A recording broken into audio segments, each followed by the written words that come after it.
kaybolmuş. Ah, nereye saklanmış? Masanın altında yok, dolabın içinde yok. Pisi pisi nerede? Pencere önünde mi? Perde arkasında mı?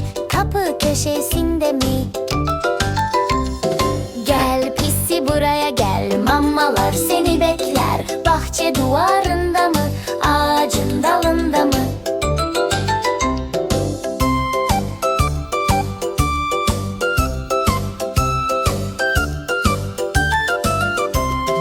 Nerede, nerede? Bizim mırmır nerede? Miyavladı mı biri? Sonunda bulduk onu.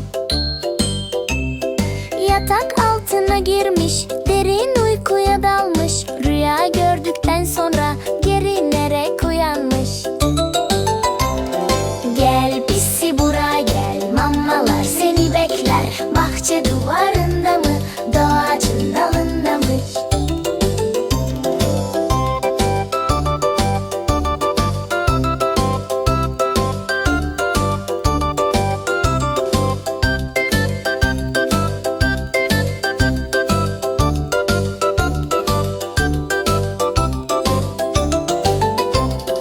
Gel pisi, buraya gel, mamalar seni bekler. Bahçe duvarında mı? Ağacın dalında mı?